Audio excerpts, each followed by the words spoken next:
Hi there, and welcome to Steps Together, the Steps for Development podcast, where we come together to learn and build our own skills so that the children in our lives can thrive and succeed. I'm your host, Deb Johnson, and I'm so glad you're here.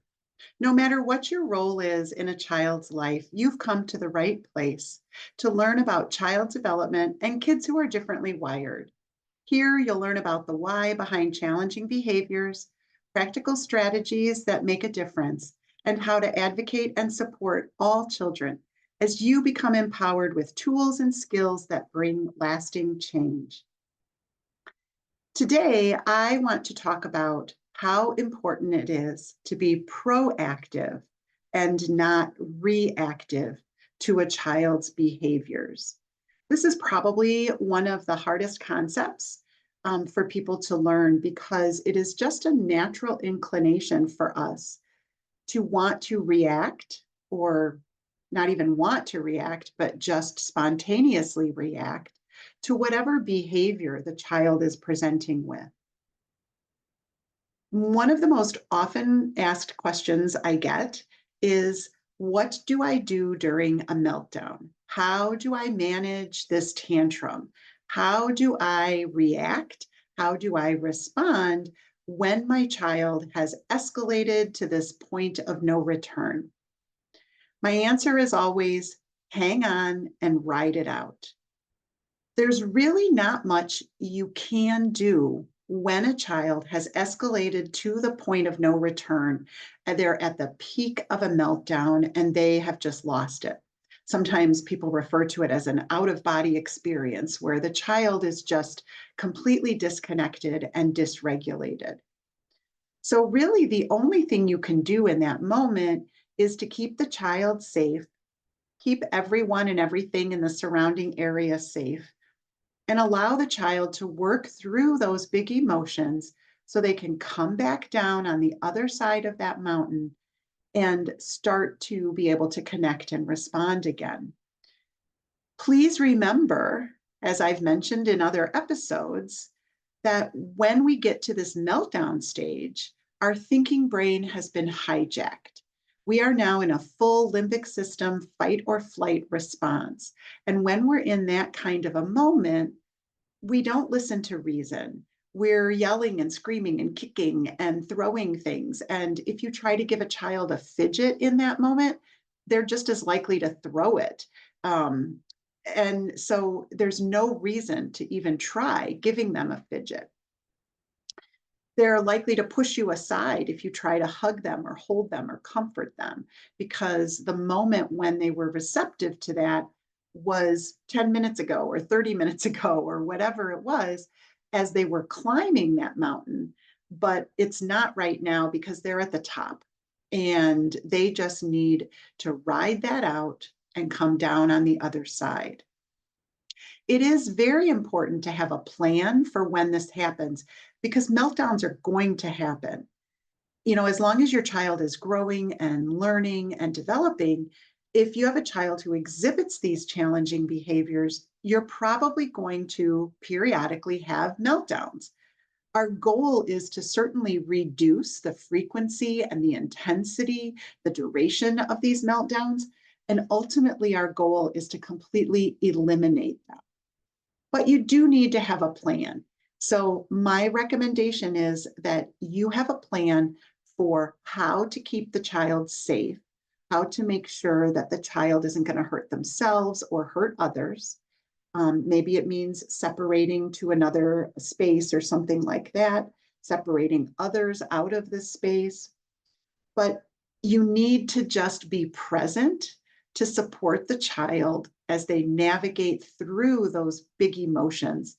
And when they start to relax, when you see sort of a sigh or a change in posture that indicates that those emotions are sort of running their course, that's the moment when you can start to introduce some strategies and maybe make that connection again with the child. But just please remember that in the throes of that moment, the child is not going to be open to logic or reasoning or use of fidgets or calming strategies and tools, the opportunity for those comes way before the meltdown. And that's what we're going to talk about today.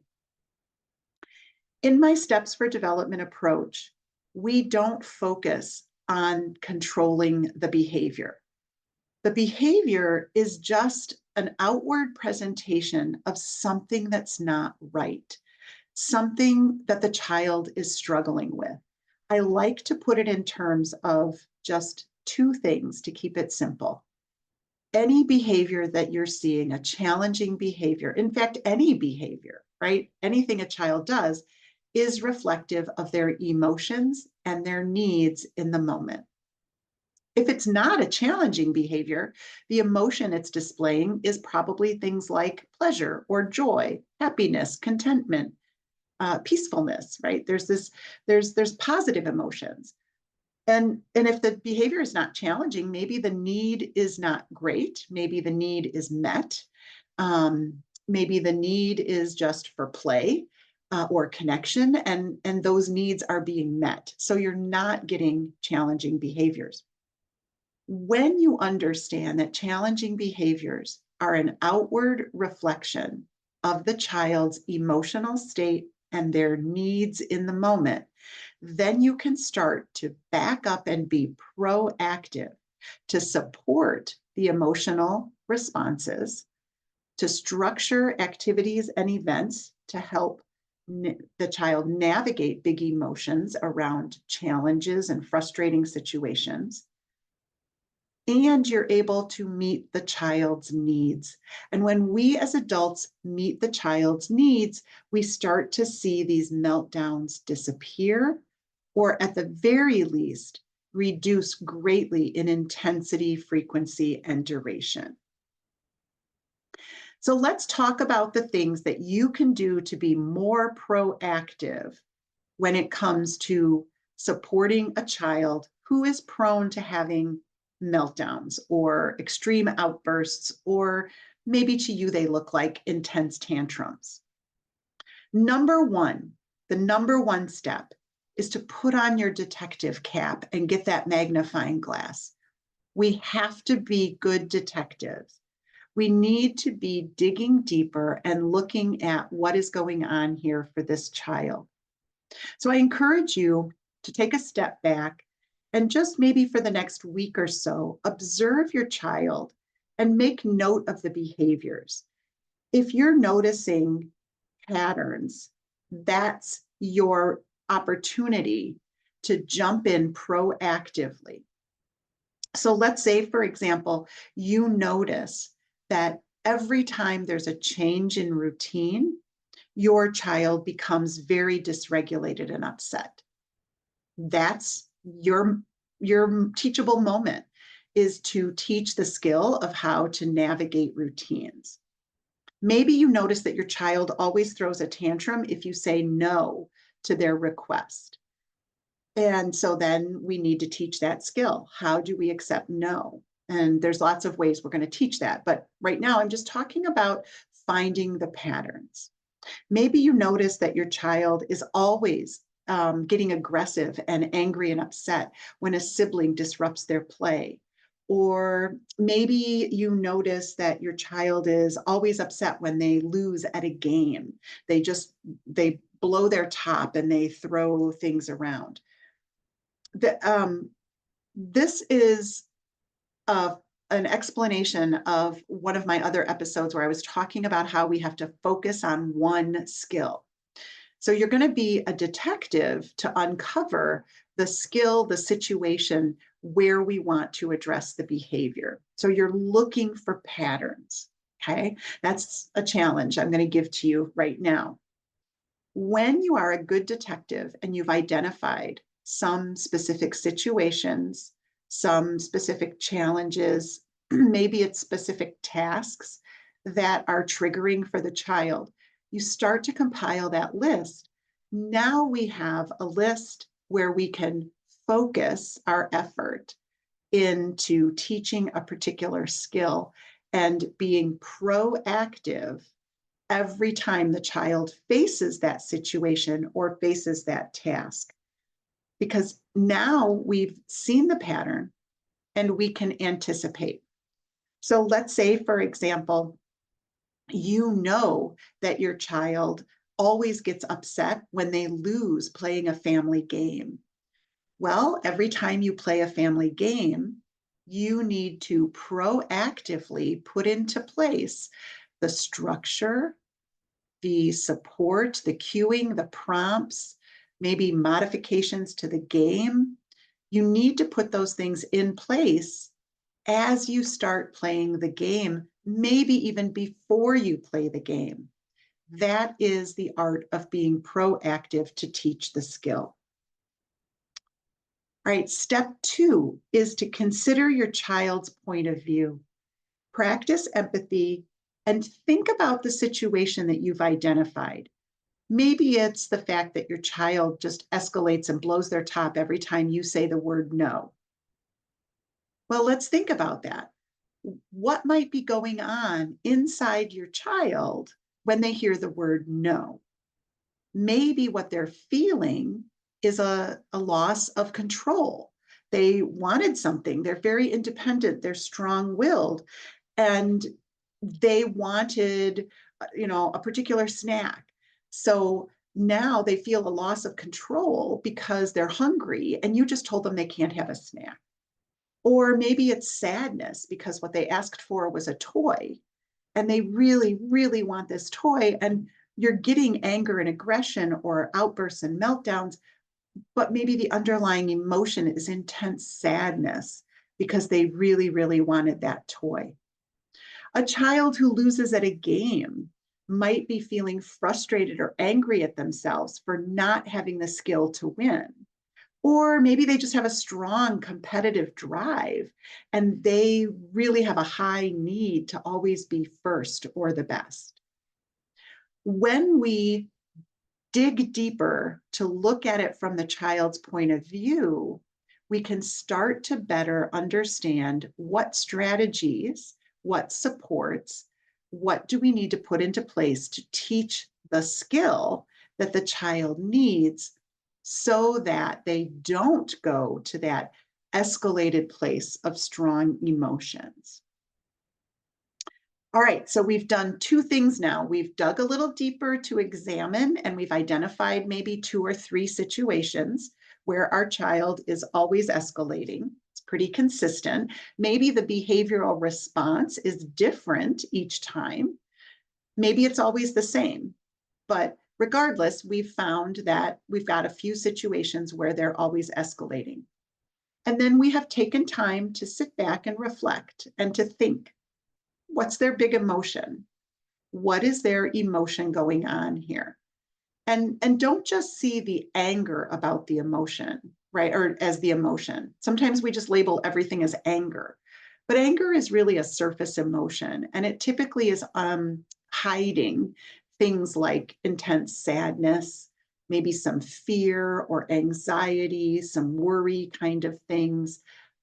It's typically, maybe it's just frustration. And maybe they're not angry at you or their friend, but they're angry at themselves for not being able to get something right. And maybe that comes from things like perfectionism and characteristics like that. So we've uncovered some of those emotions and we've really considered, what does the child need in this moment? Maybe when the child is playing a game with their family and they are upset at losing, what they really need is to learn the skill of how to lose gracefully. Maybe if they always get upset when you say no to a request, what they need to learn is flexibility, right? They need to learn to accept that they can't have everything. Maybe they need to learn a sense of deferred gratification, or like I say, flexibility, adaptability. Maybe they need to learn some listening skills. They need to learn how to really attend. They need that connection to hear you say, you can't have the cookies now, but you can have them after dinner. So we're going to uncover all of that stuff. And then here's the big step, step 3. is that the next time that situation occurs, you are going to implement a tool before the escalation is even in sight. You are going to come at that situation. Let's take the example of the family playing a game together. You've identified that this is a situation that is just ripe for meltdowns. And you've identified that your child is highly competitive, very much a perfectionist, really wants to be first and always wants to, always wants to win. So we know now some of the core needs that we can address. So in this example, some of the tools that I would recommend that you implement would be a script to use, a script that you or some other adult who's playing the game always says to the child. And it doesn't need to be a direction. I like to use declarative language. I like to use language that is presenting the expectations and giving the child something to think about without being specifically directive. So an example of a script you might use as you all sit down to play a family game would be something like, I love playing games with you guys. I always remember when we play a game with a winner and a loser that we'll never know who will win. Tonight, I don't know if I'm going to be the winner or if it's going to be you or you or you. I don't know who's going to win this game tonight. And we just put that out there for the child who's able to understand that. Some kids need a little bit more specific direction. They need it directly said to them. Some children can navigate understanding games that require skill versus games that require luck. And we might want to even start teaching. Is this a game of luck? We don't have control over that. Or is this a game of skill and you need to practice? So we can structure it at the level that's required for the child. Now, occasionally, we might have to adjust the tool, and that is step 4. If you identify the tool that you can use in that moment to be very proactive and try to support the emotional responses, right? What we're trying to do is keep the child well regulated through the course of the activity. So as we're playing the game, we need to then adjust to the child's needs. So I'm going to start the game with that script and say how I love playing games. And I also know that sometimes I win and sometimes I don't, and that I don't know who the winner is going to be this time. And maybe the child responds with me, the winner's going to be me. We can then respond with, oh, I don't know. Sometimes you'll win and sometimes you won't. Maybe today you won't win. And then you can offer some appropriate responses. When we feel sad about losing, I like to take a breath and tell everyone it was a good game. I remember that I had fun playing the game, even if I didn't win. And we're going to adjust the tools that we're using proactively to fit the needs of the child. That's step 4. So we absolutely need to know where the child's cognitive level is, what is their level of communication and understanding, what is their skill level, what are some of their characteristics? Like, for example, are they perfectionistic? Are they pretty rigid in their thinking? Well, we need to address those things with the tools that we choose. This is why one tool does not fit all. It just doesn't work that way. So we want to keep in mind what their skill level is, what their capacity is in terms of accepting feedback, following directions, things like that. And then depending on where they are developmentally, we might even need to adjust the task. So some children are just not even ready to learn the skill of losing gracefully. This is a skill that children absolutely have to learn.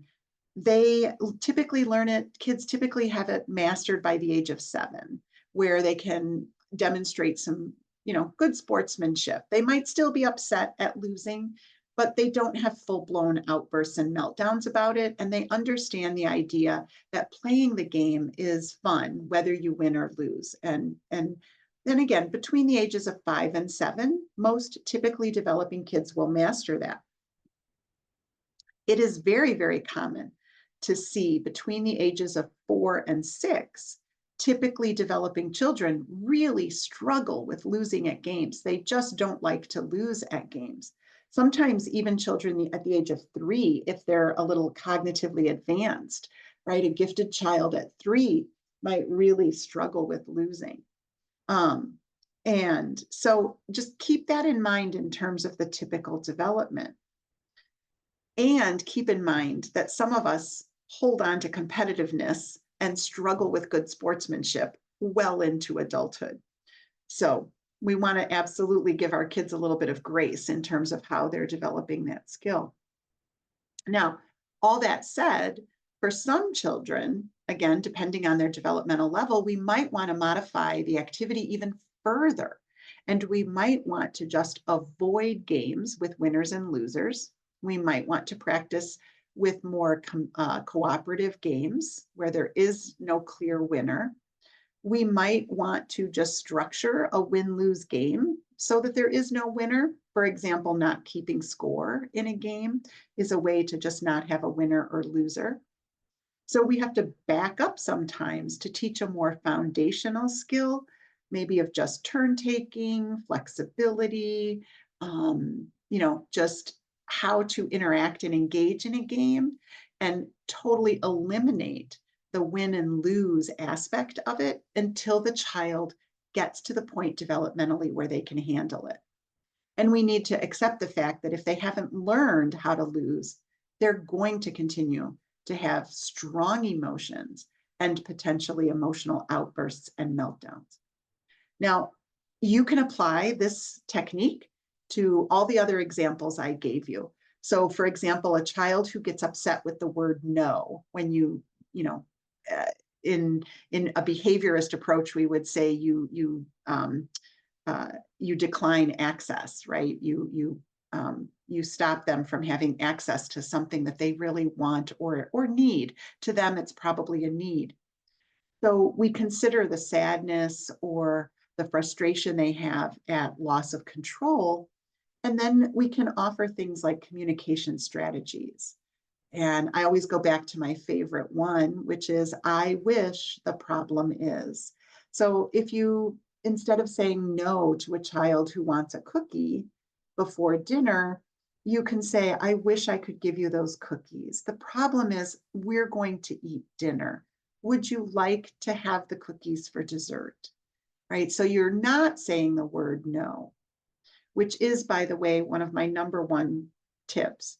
If your child reacts to saying the word no or to hearing the word no, just stop using the word no. There are so many ways to tell a child no without actually using the word no.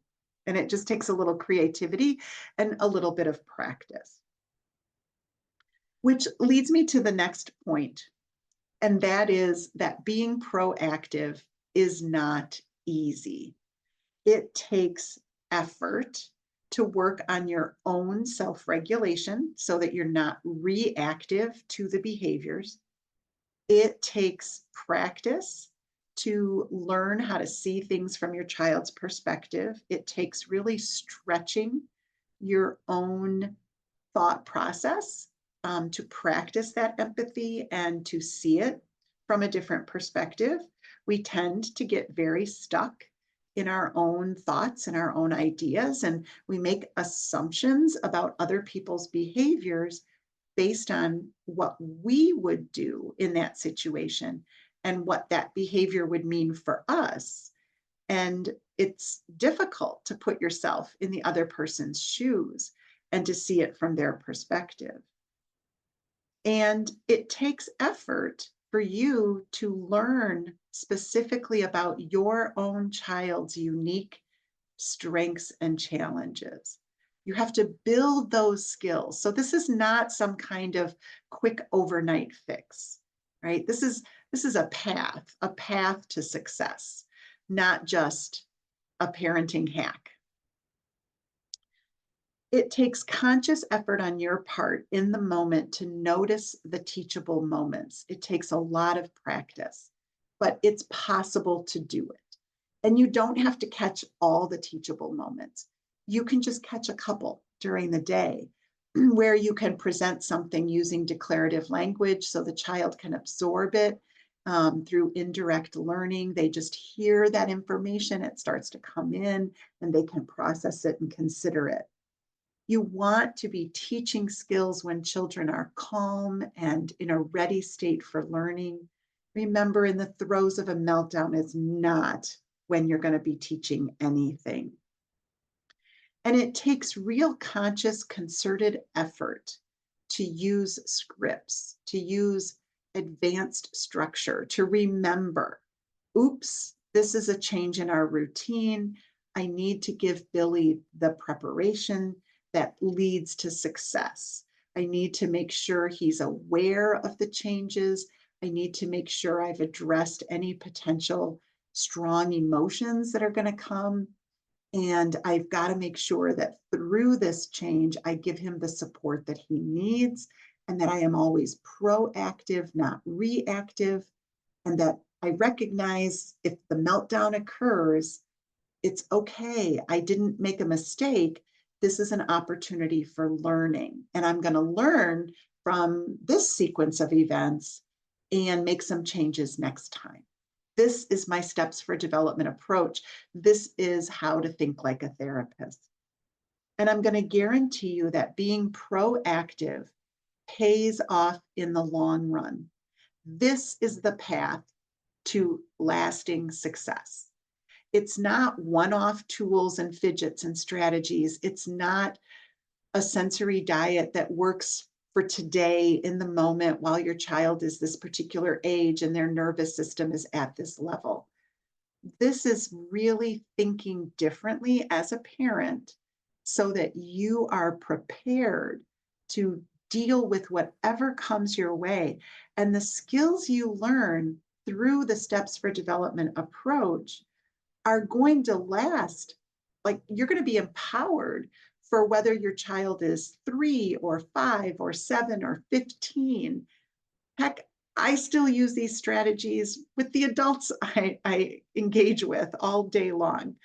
So they're skills that are going to benefit you. And when you change your skills, you can better meet the needs and the emotions of your child. So when you are able to make changes, when you build your skills, when you change your perspective, when you support your own self-regulation, you are going to see lasting change. I can tell you, you're going to see the meltdowns reduced, if not completely eliminated. All right, time to wrap up for today. In the next episode, I am going to present my own model of how to think about self-regulation.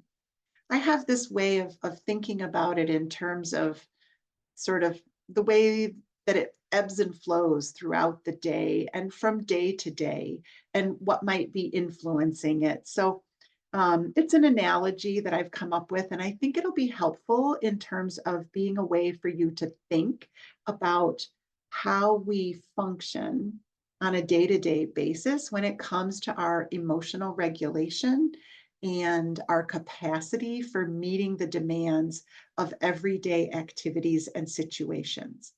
So be sure to check back next time, and check into the next episode for an even deeper understanding of how to support self-regulation. Thanks so much for joining me today. If you like what you're hearing on this podcast, please share and bring others on board so that we can have even more people supporting our children and encouraging each other so that our kids can thrive and succeed. Follow me along on social media. Find links to sign up for my newsletter. You'll get updates on the latest podcast and parenting tips and strategies and encouragement right to your inbox every week. Comment, send me a message. Let me know what topics you want to hear about. Let me know if anything you've heard in this podcast has made a difference for you. I'd love to hear about your successes. And I would equally love to give you more one-on-one support. So if you're looking for support, you're curious whether some coaching would be appropriate, shoot me a message and let's connect. I would love to help you along on this journey. So thanks again for joining me today. Until next time, bye for now.